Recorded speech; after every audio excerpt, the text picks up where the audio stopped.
Hey YouTube, what's going on? Malicious Intent here. Today I'm coming at you with a box of Rising Rampage. There's a promotion going on at my locals. I'm going to tell you all about that and more with box opening coming up next. Never sleep again.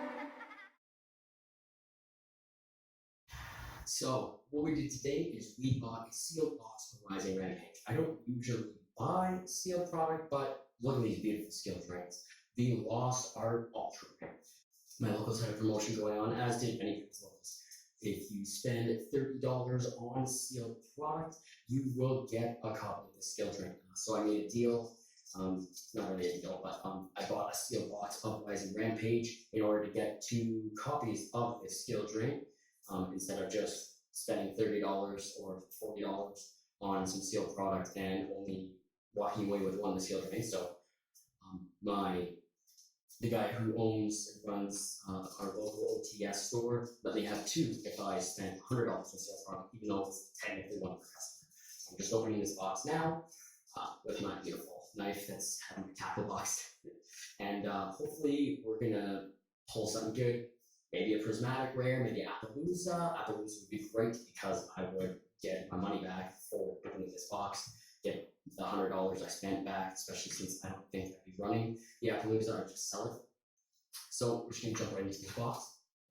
The reason why I'm recording the reaction after the fact, I only have one recording device and I want to try and picture in picture. So get right into this pack here.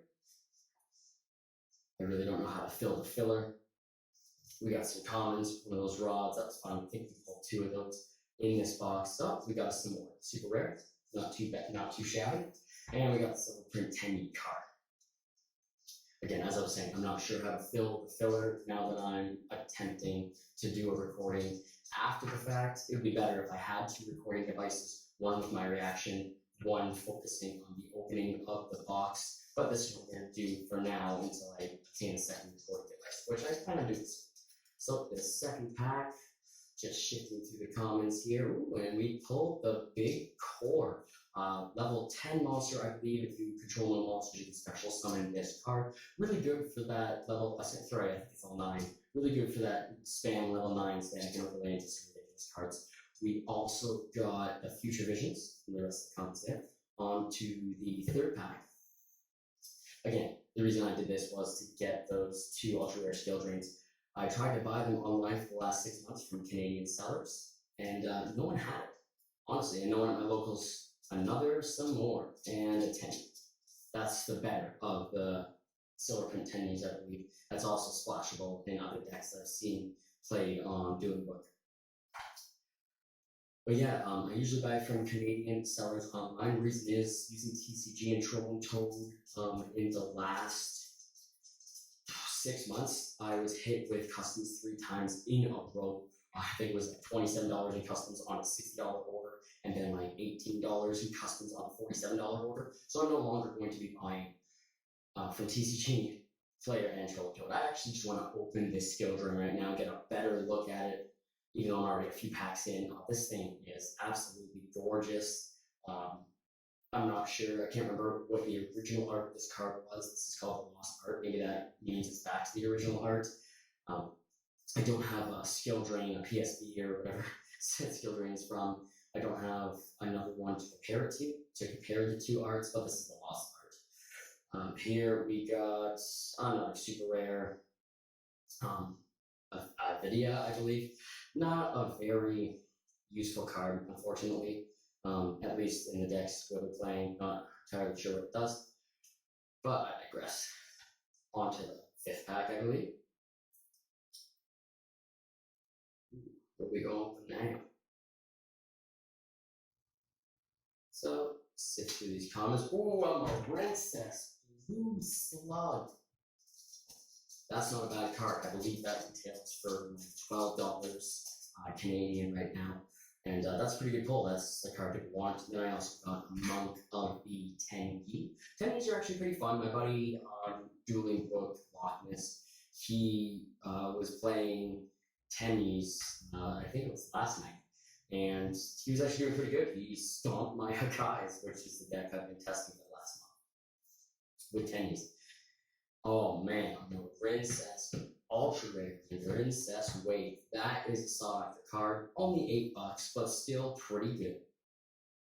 It's like a staple in the Marincess Frogs deck for sure. I'd probably, if I was playing that deck, I'd probably play 2 Marincess Waves. Right, on to the next pack. I'm not exactly sure how to fill this empty time, so we'll just watch together. So commons, a Dream Mirror of Terror. There's the Dream Mirror, the dark one, and then there's also Light Mirror. Got another 10 silver print.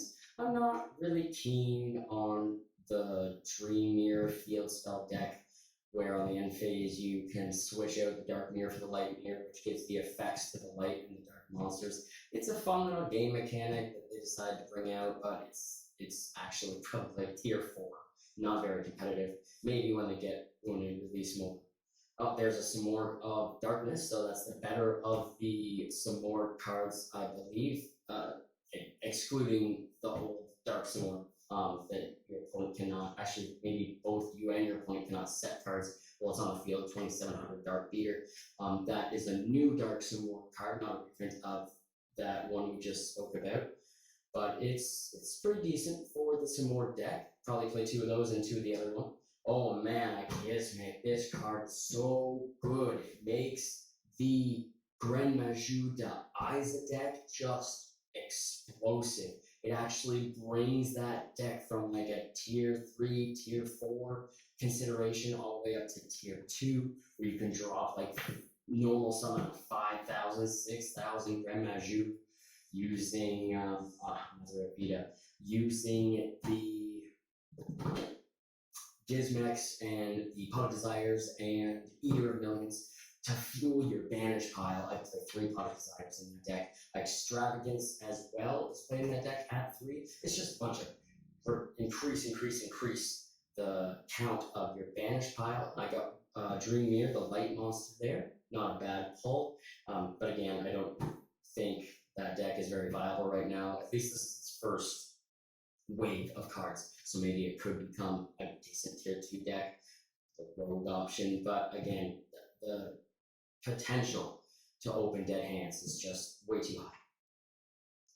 Oh man, we got one of our secret rares already. It's the Fortune Lady Synchro Monster. It's actually great because I had my buddy Ty here from Ajax, who also plays YuGiOh. He was here for a week. We went on a camping trip. It's pretty fun. But he was here for this box opening, and he bought up all my Fortune Lady cards because he has all the older stuff from whatever sets they came from, and he wanted to try to open that deck. There's the Dream Mirror of Joy. That's the light version. So like on the end phase, I believe it's if you have the dark mirror up, you can switch it out and you can banish it for the light mirror, and vice versa. You can do the light mirror for the dark mirror. And again, that gives the effects to the light and dark monsters. I got a Link Mail Archfiend. Not bad. Man. Haven't opened a seal box of product since the set that gave us Cypherms. I actually wanted to build a Cypher deck, so I got 4 steel boxes. But there's Storm Dragon's Return. It's almost like Konami knew that ahead of time that they wanted to unban or maybe slowly start unbanning the elemental dragons. They brought back Tempest, and that card specifically helps the elemental dragons. Well, it helps dragons in general. Oh, a White Howling. That card, I hope to pull 3 up. I love that card. I'm not going to play Marincess Frogs. I'm looking to build Hakai, but for fun, I might side deck 1 or 2 of those, or main deck 1, who knows. You would banish a spell, another Fortune Lady card. With that White Howling, you would banish a spell card from your opponent's graveyard, as long as you control a water monster, to negate spells for the rest of the turn. So let's say they had a spell in the graveyard already, and they're trying to activate a spell. You would banish that one in the graveyard, bring a water monster up on the field. There's a Hypernova Wave, whatever that card is called. Not very good card.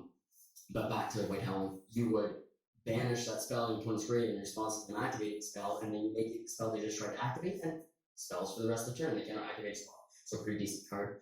We got another mirror card there and a single print Viper. I'm not sure if, like, actually, no, I'm thinking of something else. There is no reason to run those Viper cards. Maybe in a light machine deck when you're running a Latin. Oh man, Marincess Seahorse. That's a good pull. That's like a $12 card. It's one of the cards that you absolutely need to run Marincess Frogs. You need 3 of those. Maybe we could pull a second one of my 6 ultras in this box. But that's actually a decent pull. So far, we've made in this box what, $25 with the pulls, not too shabby. Oh wow, another Hypernova wave, not so good. Another Fortune Lady silver print that my buddy bought for me, so that's nice. Again, that was Ty from Ajax, and he just wants to try out Fortune Lady for new support. Not sure if he's gonna run the Fortune Fairies in the Fortune Lady deck. I'm not sure if those 2 archetypes have anything to do with each other, but it could be. I love this synchro. Yes, it only really special summons a fish monster, but its second effect is pretty good. It reincarnates itself as a tuner monster. When it leaves the field by, I think, an opponent's card, whether it's destroyed by battle or card effect on the opponent's card, it'll come right back as a synchro, I think, on the end of the turn. Some more darkness pull. Not bad. Now I have the 2. Not that I'm building symbols or anything, but I have now the 2 darks, which is the better one, and I think I have 2 of the other super as well. The other some more, the light one or the wind one.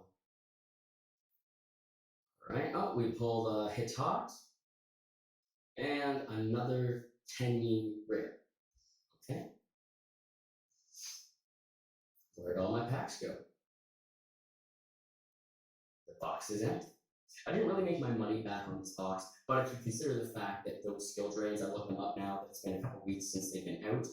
They're $15 USD, which makes them basically $20 Canadian. So if you consider that, I got $40 for the skill drain, so I spent maybe $60 on the steel product. And I would have bought, I was actually really tempted to just give up looking for other ones, like at my locals, and pick up the turbo skill drains off YuGiOh Market, the site for Game Nation, at $40 a piece. So I'm really glad this lost out. Our promotion came out, and I got 2 skill drains for technically $40 for the pair, not paying $40 a piece for the turbo ultras. So that was everything I pulled. Thanks for watching. Like if you liked this video. Subscribe if you really liked it. Leave a comment in the section below if you feel like doing so. And thanks for watching.